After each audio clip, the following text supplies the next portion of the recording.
살아계신 하나님 아버지, 감사와 찬송과 영광을 올려드립니다. 아멘. 오늘도 저희들에게 생명을 주시고 새날을 허락하시고 저희들의 발걸음을 아버지의 집으로, 주님의 몸된 교회로, 이 은혜의 보좌 앞으로 인도하시고 옮겨주시니 하나님 감사합니다. 아멘. 아버지 하나님, 새로운 한 날을 시작하며 또 새로운 말씀을 주시니 감사합니다. 아멘. 오늘 주시는 말씀을 오늘 하루의 삶의 표대로 삼고, 또 나에게 주시는 그 말씀을 가슴에 새기고 그 말씀을 이루어가는 한 날이 되어지도록 주님 은혜 내려 주옵소서. 아멘. 아버지의 마음과 아버지의 뜻을 행하는 자, 충실한 제사장이라 하셨으니 내 뜻과 내 마음대로 사는 오늘 한 날이 아니라 하나님 아버지의 마음을 품고 하나님 아버지의 뜻을 표대 삼아 살아가는 충실한 제사장들이 다 되어지도록 주여 은혜 내려 주옵소서. 아멘. 이 시간 말씀을 듣겠사오니 진리의 성령께서 임마누엘로 함께 하셔서 하나님의 말씀을 잘 듣고 보고 마음으로 잘 받을 수 있는 그런 시간대로 이 시간을 주장하여 주옵소서. 아멘. 예수 그리스도 이름으로 축복하며 기도 올리옵나이다. 아멘. 자, 22장으로 되어 있는 요한계시록이 이제 2장 남았습니다. 21장과 22장은 요한계시록의 클라이막스라고 할 수 있습니다. 이제 종말의 모든 게 끝나고 새하늘과 새 땅, 신천신지가 어떻게 시작되는지, 새 예루살렘은 어떤 모양인지, 그런 게 21장에서 말씀을 해 주십니다. 새하늘과 새 땅, 한자어로는 신천신지. 근데 신천지 때문에 조금 네거티브하게 이 기독교인들에게 들릴지 모르나 새하늘과 새 땅 신천신지라는 표현은 굉장히 좋은 표현이고, 예수 그리스도를 믿고 보라 새 것이 되었다. 여기서 그 말씀이 나옵니다. 그런 의미 가운데 이 신천신지라는 표현은 굉장히 신학적으로도 의미가 있고 우리 믿는 크리스찬들에게 있어서는 굉장히 대망하고 소망하고 바라야 되는, 원해야 되는, 그리고 좋게 여겨야 되는 표현인데 이 신천지 때문에 별로 좋지 않게 여겨지지만 신천신지, 새하늘과 새 땅은 굉장히 의미가 있는 표현입니다. 그래서 21장 오늘 읽었던 8절까지 전반부는 신천신지의 도래, 그리고 9절부터 마지막 절까지 해서는 새 예루살렘이 어떻게 임하는지에 대한 말씀을 이제 해주십니다. 자, 1절부터 보도록 하겠습니다. 또 내가 새 하늘과 새 땅을 보니 처음 하늘과 처음 땅이 없어졌고 바다도 다시 있지 않더라. 새 계명이 오면 옛 계명은 사라지는 겁니다. 새로운 하늘과 새로운 땅이 왔다는 얘기는 처음 하늘과 처음 땅, 즉 옛 하늘과 옛 땅은 사라짐을 의미해요. 처음 하늘과 처음 땅, 하나님이 우리에게 허락하셨던 그 땅, 어떤 새하늘과 새 땅이 아닌 처음 하늘과 처음 땅을 우리에게 주셨을 때 인간에게 명하신 게 뭐였죠? 인간에게 명하신 거? 땅에 충만하라? 정복하고 다스려라 였어요. 그런데 정복하고 다스렸어요? 정복을 당하고 다스림을 당했어요? 정복을 당하고 다스림을 당했죠. 왜? 죄 때문에. 죄가 있기 전에는 원래는 하나님이 이 피조물을 인간에게 다스리라고, 정복하라고 그렇게 주셨거든요. 그런데 죄를 지은 이후에 쫓겨나게 됐고 에덴 동산에서 그리고 정복당하고 다스림을 당하는 신세로 전락이 되더라고요. 그러면 어떤 의미가 있느냐? 새하늘과 새 땅은 그 처음에 하나님이 에덴 동산에서 인간들에게 주셨던 그 말씀처럼 새하늘과 새 땅에서는 왕노릇한다고 그러잖아요. 결국은 원래 창조 때의 죄짓기 이전의 상태로 돌아가는 거죠. 원래의 본연의 하나님의 창조의 때로 돌아가는 거예요.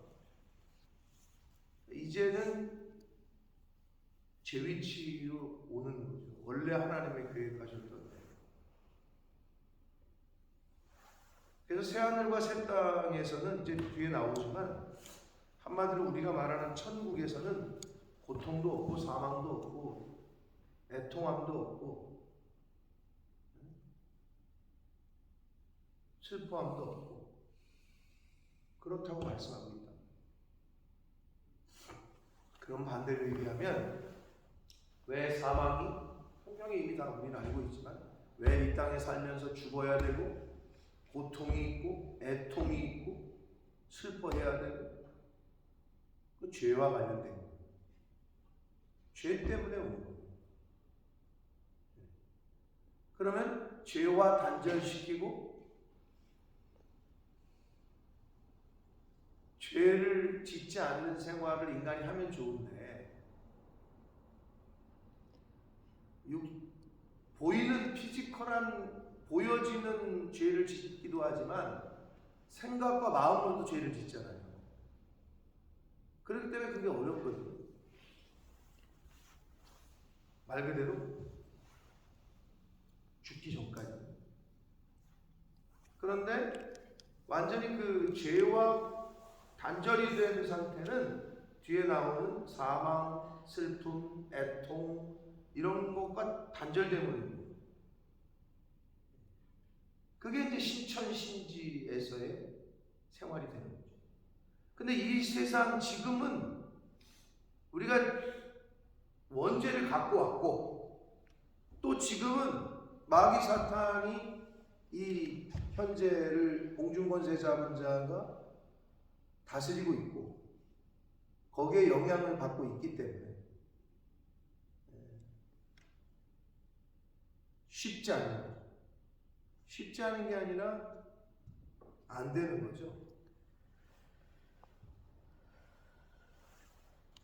이제 그걸 놓고 천년왕국 그저께 말씀드렸습니다만 지금이 천년왕국이다. 그러면 이제 어떤 사람들 학자들은 예수를 믿고 새 사람이 되고 중생을 한 이후의 삶이 첫째 부활이다. 그래서 지금 우리는 그 천년을 살고 있다. 이렇게 주장하는 사람도 있고 아직 아니다. 예수 그리스도의 재림 이후가 천년이다. 이렇게 주장하는 사람도 있다는 거예요. 근데 그건 제가 중요하지 않다고 그랬어요. 어떤 학설이 맞을지는 하나님 앞에 가야 우리가 아는 거고 뭐를 따를지. 중요한 건 예수를 그리스도로 영접하고 참 믿음을 소유한 자들은 죄가 지배하고 우리 사망 권세가 지배하는 지금도 천국을 이루어가며 살아갈 수 있다. 아멘. 완벽하진 않지만. 그래서 천국은 늘 얘기하는 성경에서 얘기하는 성경을 연구한 학자들이 그래도 한 말들이 의미가 있는 거예요.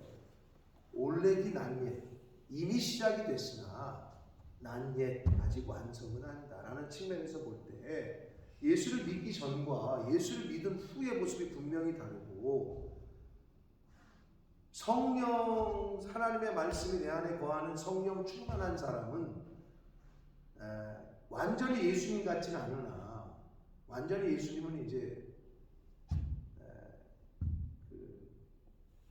완전히 부활했을 때 부활체가 됐을 때 죽고 나서 그때는 가능한 거고 지금은 우리는 죄를 입고 있기 때문에 그 불가능하나 그러나 그럼에도 불구하고 예수를 믿기 전의 생활과 예수를 믿고 하나님의 말씀을 알고 성령이 내 안에 거하고 있는 생활과는 본질적으로 차원이 다르다. 그래서 시작이 됐다라고 표현하는 거고, 그러나 완성은 아니다라고 얘기를 한다는 거예요. 완전할 수는 없으나 우리가 이 땅에 사는 동안에도 하나님의 나라를 경험하고 천국을 경험하면서 살아갈 수 있다는 거죠. 완전하지는 않아. 그래서 신천신지 새하늘과 새 땅을 보니까 처음 하늘이 아니고 처음 땅이 아니라는 거예요. 하늘, 땅, 바다가 없어지고 다시 있지 않았다. 처음에 하나님이 만들어 주셨던 땅과 바다, 하늘을 말하는 거예요. 또 사도 요한이 보니까 거룩한 성 새 예루살렘이 하나님께로부터 하늘에서 내려오니, 거룩한 성 새 예루살렘을 허락하시는 이가 주체가 누구라고? 하나님이라고 분명히 밝히고 있고, 하나님께로부터 하늘에서 내려온다. 뭐가? 거룩한 성 새 예루살렘. 그 준비한 것이 신부가 남편을 위하여 단장한 것 같다.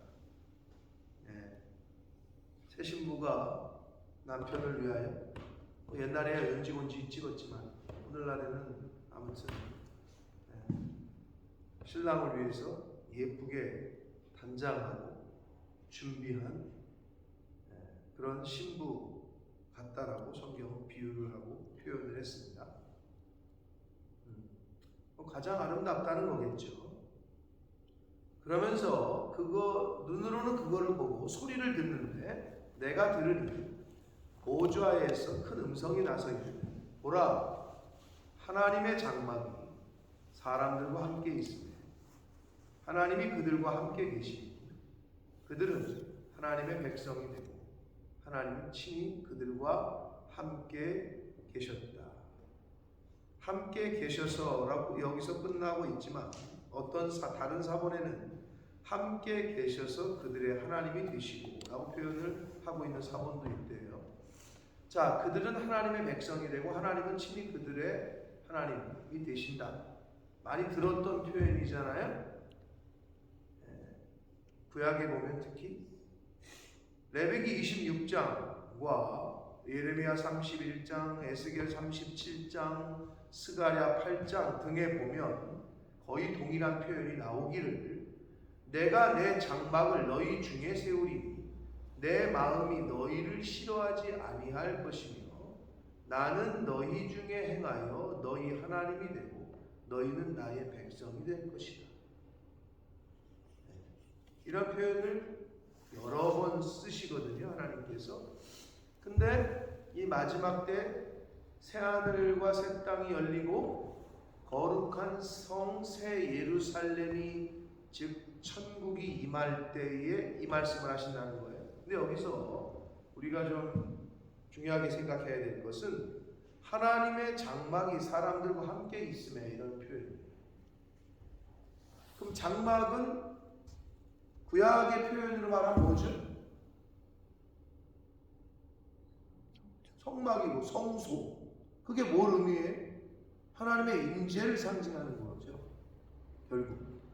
그래서 이스라엘 백성들은 광야 40년 동안에도 어디를 가도 일로 옮기면 구름기둥, 불기둥이 옮기면 또 하나님의 그 성막이 따라 움직이는 거죠, 텐트가. 네? 자기들도 텐트가 있지만 하나님의 아버지 집인 텐트가 움직이는 거예요. 아버지 집. 그러면 텐트를 칠 때 아버지 집을 딱, 성막을, 언약궤가 보관되어 있는 하나님의 임재를 상징하는 성막을 딱 짓고 그 다음에 지네 텐트 치는 거예요. 그렇죠? 여러분 생각할 때 자기네 텐트 다 치고, 야 이리 와봐, 이제 다 했어? 야 이제 성막을 텐트 치자, 이렇겠어? 그랬겠어요? 하나님의 텐트를 먼저 쳤겠어요? 헷갈려요? 당연히 그렇겠죠. 왜 한국 사람들이 해외 나가면 교회부터 짓는 줄 알아요? 웃기는 말로 그런 말 있잖아요. 중국 사람들은 해외 나가면은 차이니즈 테이크어웨이를 먼저 세우고, 일본 애들은 공장을 세우고, 한국 사람들은 교회를 세우고. 그런 거 못 들어보셨어요? 이게 굉장히 의미가 있는 거예요. 그럼 이걸 개인적으로 얘기를 해봅시다. 하나님의 성막을 먼저 지으셔야 돼요. 하나님의 성막을 먼저 세팅을 잘 하셔야 돼요. 우선순위의 문제예요. 내가 하나님의 거하는 성막이다. 내 안에 하나님의 집이 딱 있어야 돼요. 그리고 교회를 우리가 섬길 때 여러분이 어디 가서 사시든 왜 교회를 딱 빨리 정하고 신앙생활을 시작해야 되느냐? 그런 의미에서 그런 거예요. 하나님의 장막이 그들과 함께 거한다. 우리가 교회를 우선 먼저 생각해야 되고, 하나님의 창고, 내 집을 채우라, 내 창고를 채우라 하신 하나님의 말씀을 우선으로 생각해야 되는 이유가 바로 여기 있는 거예요. 왜? 하나님과 함께 하는 사람이 복이 있으니까. 아멘. 그래서 여기서 하나님의 장막이 사람들과 함께 있음에 하나님이 그들과 함께 계시리니 그들은 하나님의 백성이 되고 하나님의 친히 그들과 함께 계셔서 4절 모든 눈물을 그 눈에서 닦아주시니 다시는 사망이 없고 애통하는 것이나 곡하는 것이나 아픈 것이 다시 있지 아니하리니 처음 것들이 다 지나갔다. 이거는 앞에서 읽었던 1절 처음 하늘과 처음 땅과 처음 바다가 다 없어졌다는 거예요. 이제는 고통스럽고 애통하고 죽음도 없고 이제 그런 신천신지가 도래한다는 거예요. 근데 왜 그게 가능하냐? 하나님이 함께 하시니. 그럼 뭐예요? 이게는 에덴 동산 때로 돌아간다는 의미예요. 에덴 동산에 하나님과 함께 거하던 그때로 다시 리셋이 된다는 거예요.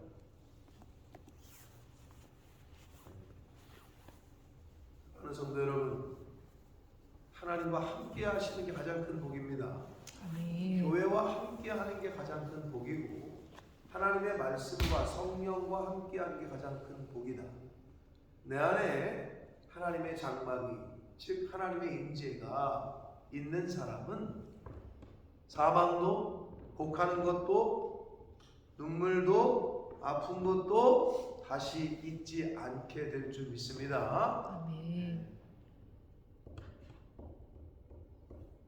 자, 5절 보좌에 앉으신 이가 이르시되, 보좌에 앉으신 이는 하나님 또는 예수님 다 되겠죠. 왜? 우리가 심판의 그 주체가 예수 그리스도를 믿느냐 믿지 못하느냐, 보좌에 구원하심이 보좌에 앉으신 우리 하나님과 어린 양께 있다. 삼위일체 교리 가운데 어떤 누구든 어떻게 표현하는 보좌에 앉으신 그 하나님께서 이르시되 보라 내가 만물을 새롭게 하고 하시고 또 이르시되 이 말은 신실하고 참되니 기록하라. 새롭게 하신대. 새롭게 예수 그리스도께서 이 땅에 오신 것은 새 계명을 주시려고 오셨고, 자신이 친히 제물이 되어 주셔서 그 예수를 믿는 사람들은 이제 새로운 피조물로 살게 하시기 위해서 이전 건 지나갔다. 이제는 새로운 피조물로 살아가라 라고 하시기 위해서 이 땅에 오셨다고 예수님이 말씀을 하시고 또 사도들이 얘기를 했는데, 여기서도 내가 만물을 이제 새롭게 한다. 새 시대가 열리는 거예요. 6절 봅니다. 또 내게 말씀하시되 이루었도다.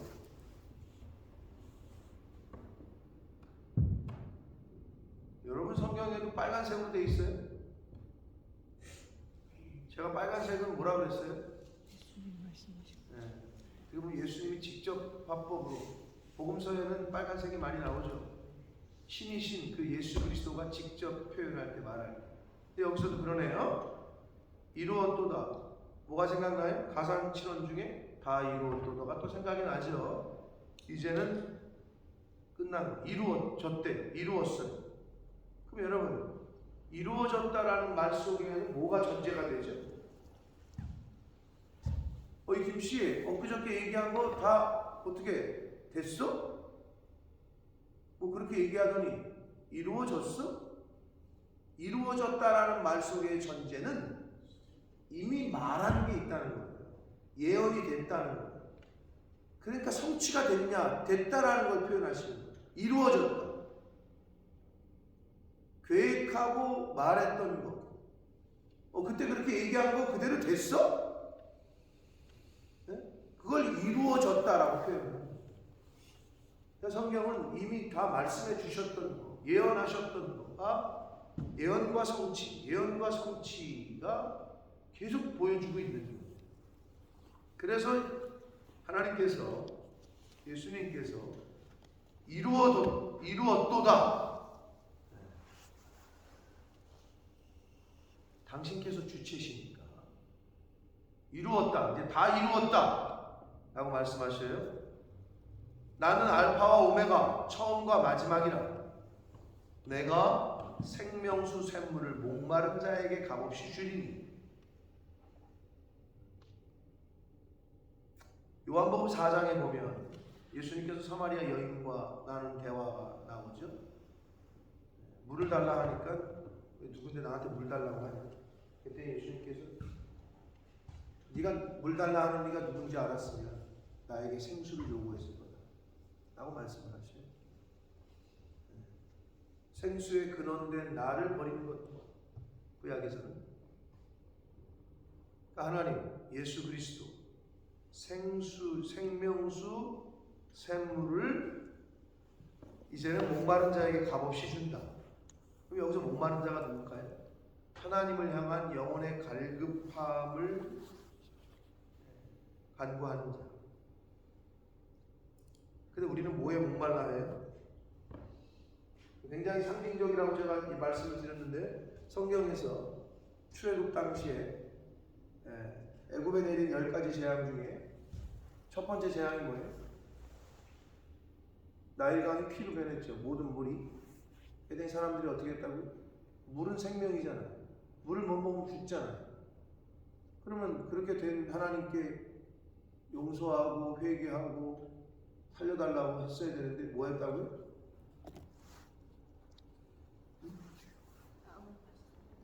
나일강이 핏물로 변하니까 야 여기는 핏물이니까 지하수는 아니겠지. 그리고 나일강 옆을 막 판단 말이야. 목마르니까 파. 그 당시 강물은 한마디로 오늘날로 말하면 그게 사람들이 뭐에 목말라요? 이 돈에 목말라 하지. 그래서 막 판단 말이야. 여기를 파고 저기를. 그게 인간의 본연의 본성이야. 물이 못 먹게 됐네? 땅을 파. 여기 안 되네? 여기를 파. 우리 인간은 뭐에 목말라 하냐? 돈에 목말라 한다. 근데 여기서 말씀하시는 목마른 자에게 내가 값없이 주겠다. 하나님을 향한 그 갈급함이 있는 자에게 값없이 주겠다. 근데 정작 우리는 정말 하나님을 향한 갈급함이 있느냐? 하나님 나라와 의를 이루려고 하는 갈급함이 있느냐? 영혼 구원을 위한 갈급함이 있느냐? 몸된 교회를 위해서 그런 갈급함이 있느냐? 이걸 이제 스스로에게 물어봐야 되는 거지. 그런데 그렇게 영적인 갈급함이 있는 자들에게 하나님께서는 값없이 생명수 샘물을 주시겠다라고 말씀합니다.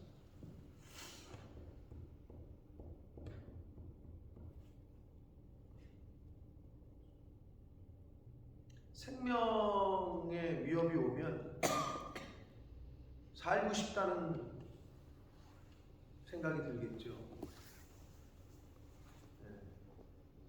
그리고 또 다른 것들의 갈급함이 있으시겠죠. 여러 가지 제약이 따르면. 물질에 대한 갈급함, 목숨, 생명 연장에 대한 갈급함, 뭐 여러 가지가 있겠죠.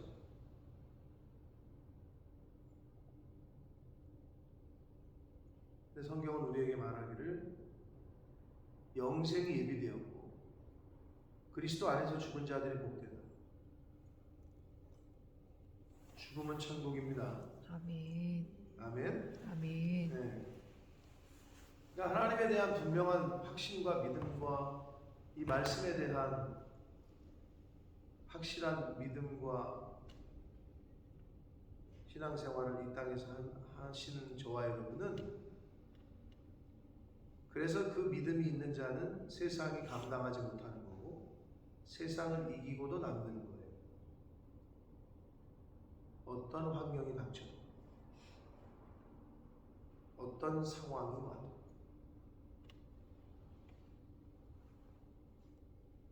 여러분 어떤 상황과 환경에 직면해 있습니까? 그럼에도 불구하고 믿음이 흔들리시면 안 되고, 아멘. 그럼에도 불구하고 감사와 기쁨이 넘치셔야 될 줄 믿습니다. 아멘. 그게 내 안에 성령 하나님의 말씀이 충만할 때 가능하다. 자, 우리가 뭐에 대한 목마름이 있는지를 자신에게 스스로 물어보시고, 목마른 자에게 값없이 준다고 하셨으니까 하나님을 향한 영적인 영혼의 갈급함이 있는 자는 값없이 생명수 샘물을 주신다. 7절, 이기는 자는 이것들을 상속으로 받으리라. 여기서 이긴다고 그러잖아요. 그럼 이 표현이 뭐냐? 한글로는 이기는 자라고 했지만 원문으로는 전쟁 용어예요. 한마디로 전쟁에서 승리하는 자는 이 말이거든요. 싸움에서 이기는 자. 우리는 지금 영적 전쟁의 시대를 살아가고 있어요. 보이지 않아요. 영적 전쟁. 여러분 지금 러시아와 우크라이나 전쟁이 지금 긴박하게 돌아가고 있는데 미사일 70 몇 발을 뭐 인간 사는 이런 도시에다 쏴가지고 지금 죽는 사람이 굉장히 일촉즉발입니다. 네, 그리고 뭐 핵무기를 사용한다 안 한다 지금 막 그렇게 말하고 있고, 일촉즉발의 상황. 전쟁이 나면 전쟁에 참여하는 사람도 있고, 러시아 사람들은 동원령 내리니까 해외로 다 도피했다잖아요. 심지어 군에 안 끌려가려고 칼도 부서뜨리고 자기가 일부러 끌려가지 않으려고 그런 뉴스들이 나와요. 실제로 영적 전쟁도 마찬가지입니다. 일선에서 전쟁을 하는 사람도 있고 전쟁을 회피하는 사람도 있습니다. 전쟁에 직접 참여하지 않는 사람도 있고 하는 사람도 있고, 실제 전쟁에서도 그렇고 영적 전쟁에서도 그렇습니다. 그러니까 영적 전쟁을 해야 되는데 하기가 전쟁은 싫어, 힘들어. 사람들은 죽을 수도 있고 다칠 수도 있고 비슷해. 영적으로 영적 전쟁을 하는 게 피곤해, 힘들어. 수고가 들어가야 되고 물질이 들어가야 돼, 시간이 들어가야 돼, 노력이 필요하고 희생이 필요하고 눈 질끈 감으면 안 해도 돼. 그러면 여기서 뭐라 그랬냐? 이기는 자는 이것들을 상속받는다.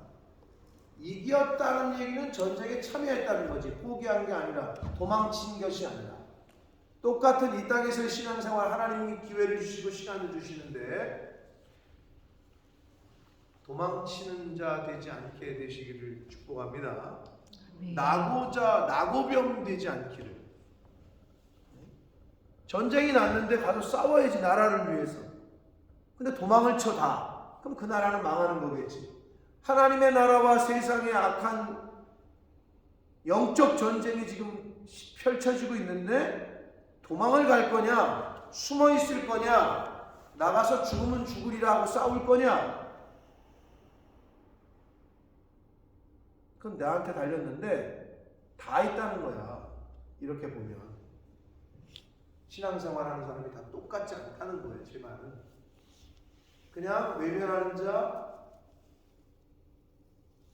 그냥 눈 감고 있는 자, 아니면 죽으면 죽으리라 하고 나가서 싸우는 자, 여러 종류의 군인들이 있듯이 실제 영적 전쟁에서도 그렇다는 거예요.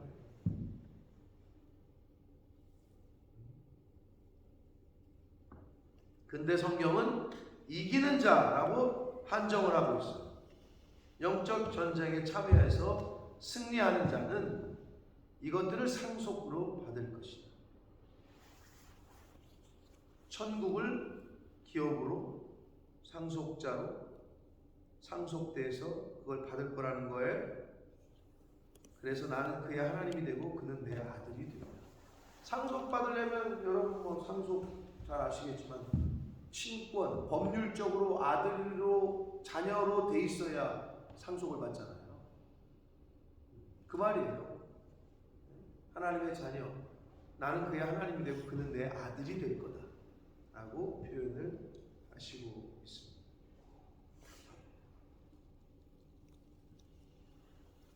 여러분 이 세상에서만 가능합니다. 뭐가? 회개도, 그리고 모두 상급을 쌓는 전쟁입니다. 일단 너 와라. 이제 이 땅을 떠나면 다 모든 게 끝나. 여기 있는 이 세상에서 행하는 대로 하나님은 판단을 하십니다. 그래서 이 세상이 믿음의 훈련장이고 일터인 거예요. 잘 훈련받아야 되고 잘 싸워야 돼요. 그런데 여러분 걱정 안 하셔도 되는 게 지는 싸움에 이기는 싸움이 이기는 싸움에 어차피 이겨. 근데 왜 참여를 안 해요? 어차피 이기는 싸움인데 당연히 참여해야지. 기쁨은 어차피 승리하는 쪽인데 아니 거기다가 걸어야지 왜 안 걸어? 어차피 이기는 싸움인데.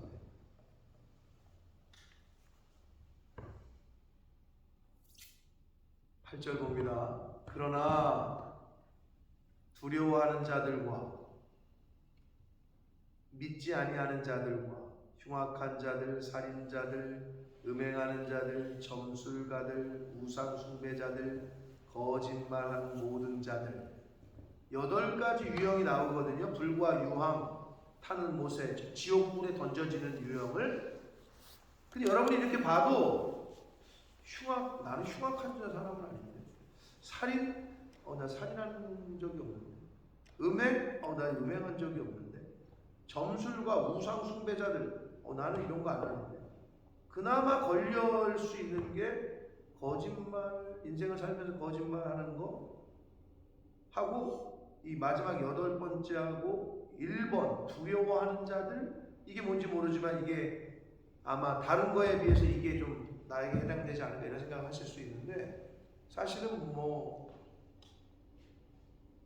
믿지 아니하는 자들 난 믿는데 그죠? 근데 폭넓게 우리가 접근을 하면 마음속으로 말로 라가라 하는 자, 이웃들에게 욕하는 자도 이미 살인했다, 형제를 살인하는 거다 이렇게까지, 그리고 마음속으로 음행하는 생각을 한 것도 너는 이미 가늠했다 이렇게 얘기한다면 다 해당되겠지만 지금 우리가 특별히 여기서 조금 여러분이 이제 생각해야 될 거는 두려워한다는 게 뭐냐는 건데, 이 두려워한다라는 거는 원래 원문은 비겁하다 이런 뜻이거든요. 즉 배교하는 걸 말해요. 배신자들 말합니다. 배신자.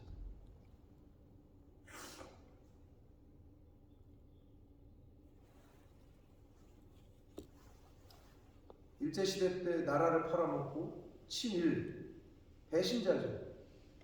배신 행위죠. 민족과 나라를 배신한. 그럼 당연히 벌을 받아야 되잖아요. 그래서 죄송하지만 우리나라는 아직도 친일의 후손이 다 잘 되고 있어요. 미안하지만 국회의원들 중에는 수두룩합니다. 그러니까 청산이 안 돼요. 이거 법을 그렇게 뭐 친일 과거사 무슨 뭐 이거 법을 제정해 버리면 직접 타격이 오는데 우리 재산에. 남이섬 국가가 아니라고 내가 몇 번 얘기했잖아요. 친일파라니까. 남이섬 가면 여러분 입장 내죠. 근데 왜 그걸 못 뺐는지 모르겠어. 못 뺐는 이유는 법적으로 뺏어야 되잖아. 근데 그 법을 못 만든다니까. 지네 건데. 지금 그런 게 좀 안타까운 거예요. 과거를 청산을 못해. 지금 여러분 내가 얘기만 하면 입만 몇 다선, 4선인가 5선이고 유명한 그 사람의 아버지도 친일파고 할아버지도 일본 기록이 다 있어.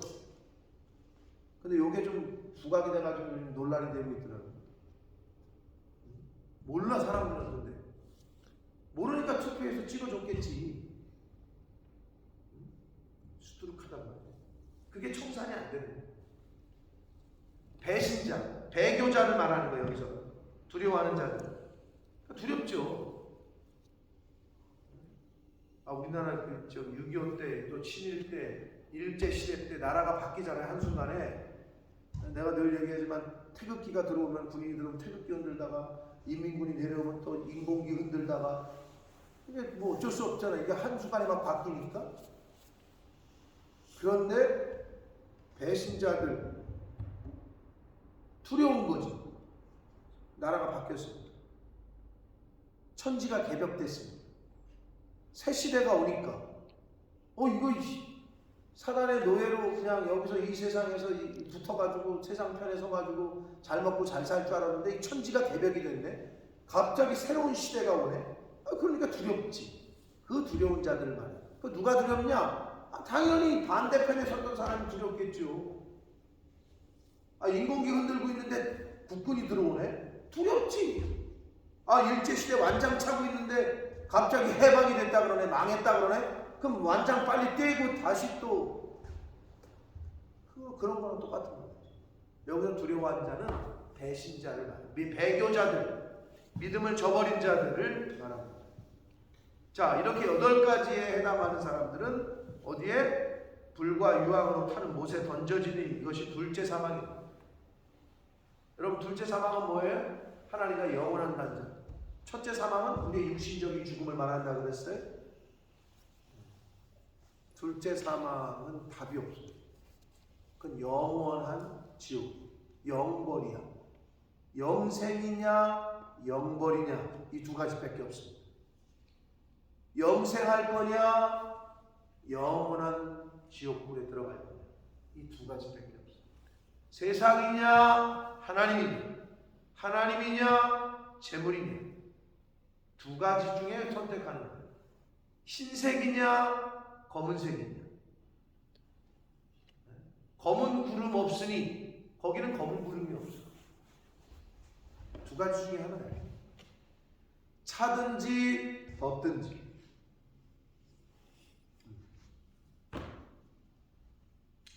사랑하는 성도 여러분, 예수를 그리스도로 믿고 신앙생활을 하시 중간에 회심한 분들, 모태신앙이 아니라 태어나면서부터 교회를 다니게 된 모태신앙들은 그런 걸 잘 못 느껴요. 그런데 내가 그냥 세상의 방식대로 세상에 살다가 은혜를 받고 어느 시점에 돌이킨 사람들은 그게 확연히 느껴진단 말이에요. 내가 예수를 믿기 전과 예수를 믿은 후가 분명한 시점이 있어. 그럼 그 전과 그 후가 비교가 돼. 완벽하진 않지만 천국을 시작하고 경험하십니다. 이미 완전하진 않지만 그 완전한 때는 신천신지가 도래합니다.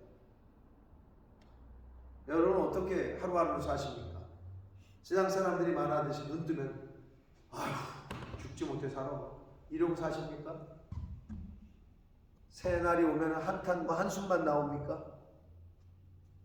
내가 어떤 분에게 그랬는데 새벽에 나오실 때 어떻습니까? 피곤하고 힘들죠. 정말 눈이 반짝 떠지고 막 콧노래가 나오고 막 이러십니까? 가끔 그럴 때도 있어요. 은혜 받으면 확 임했을 때. 근데 보통적으로는 힘들어. 그럼 목사인 저는 어떨 것 같아요? 5시에 일어나서 머리 감고 옷 갈아입고 준비하고 화장실 갔다가 뭐 하고 그럼 5시 맨날 5시에 시계가 걸리는데 그럼 어떨 것 같아요? 일어날 때 좋다. 아주 너무 새날이 오늘 하루 더 산다. 목사는 맨날 그러고 일어날 것 같아요. 나도 힘들어 피곤해. 그러나 제가 어떤 분에게 그랬어요. 나는 의식적으로 뭐라고 그러냐. 일어날 때 하나님 감사합니다. 이렇게 일어나려고 힘씁니다. 의식적. 그런데 그게 왜 감사하냐? 일어날 수 있음에 감사하고 생명을 내 살아있잖아요. 간밤에 죽지 않은 간밤에 하나님이 불러가시지 않은 것에 감사하고 새날을 주신 것에 감사하고 일어날 수 있는 남이 부축하는 게 아니라 내 힘으로 일어날 수 있는 것에 감사하고 아유 따지면 얼마나 많아요. 제 아내가 요즘 그걸 아주 절실하게 느끼잖아요. 혼자 잘 못 일어나거든. 앉았다가 혼자 일어나지도 못하는 거잖아요. 그럼 내가 이렇게 붙잡아줘가지고 이렇게 확 당겨주잖아. 그럼 자기 너무 편한 거야. 우리 어머니 맨날 앉았다가 다리가 안 좋으니까 앉았다 혼자 못 일어난단 말이야. 야, 나 좀 일으켜라. 그럼 이제 손잡고 이렇게 일으킨단 말이야. 근데 본인이 그걸 느낀 거예요. 이러고 있다가 뭐 이러다가 이제 여기가 힘이 안 들어가니까 나를 일으키래. 이렇게 확 당겨주면 어머니가 이래서 맨날 잡아달라고 하는구나 라고 말한다는 거지. 여러분 혼자 일어났어요? 감사한 거야. 나중에는 혼자 일어나지도 못해요. 그런 시대가 금방 옵니다. 그러니 얼마나 감사해요. 그러니까 여러분 훈련을 하셔야 돼. 이 의식적으로라도 아침에 눈 뜨셔서 일어날 때 침대에서 나올 때 하나님 감사합니다 하시기를 축복합니다. 아멘. 뭐 이러지 마시고 의식적으로라도 그 훈련을 하셔. 의식적으로. 신천신지는 도래합니다. 말씀처럼. 그러나 말하기는 저와 여러분이 사는 오늘도 우리는 천국을 경험하실 수 있다. 아멘. 하나님과 함께할 때, 아멘. 말씀과 함께할 때, 하나님의 장막이 내 안에 거할 때. 오늘 하루 천국을 이루어 가시고 천국을 경험하시고 말씀 안에 하나님의 장막 안에 은혜 안에 거하시는 저와 여러분이 되시기를 예수 그리스도 이름으로 축복합니다. 아멘. 살아계신 하나님 아버지 감사와 찬송과 영광을 올려드립니다. 아멘. 아버지 하나님 새 생명 주시고 새날 주시고 건강 주셔서 감사합니다. 아멘. 하나님 말씀을 듣고 또 가슴에 새기고 기도하게 하시고 결단케 하시니 회개케 하시니 또한 감사합니다. 아멘. 아버지 하나님 오늘 하루라는 시간을 주셨습니다. 오늘 하루 동안에 천국을 이루어가게 하시고 아멘. 천국을 경험하는 하나님의 자녀들 되게 해 주옵소서. 아멘. 이 세상의 환경과 상황을 바라보지 말게 하시고 한숨 짓거나 한탄하거나 하나님 원망하지 어리석게 그렇게 하지 않게 해주시고 어떠한 상황이든지 간에 감사하게 하시고 기뻐하게 하시고 하나님께 기도하게 하셔서 하나님과 교제하게 하셔서 주님. 하나님이 생명 주시는 날 동안 입에서 감사가 떠나지 않고 찬송이 떠나지 않는 아멘. 그러한 이 땅에서의 삶을 천국을 경험하며 이루어가며 살다가 하나님 앞에 서는 저희들 모두가 되고 신천신지 도래할 때 혼인잔치에 참여하는 신부들 되도록 주님 은혜 내려 주옵소서. 아멘. 오늘 하루도 성령 하나님 임마누엘로 함께 하심을 믿사옵고 예수 그리스도 이름으로 축복하며 기도합니다.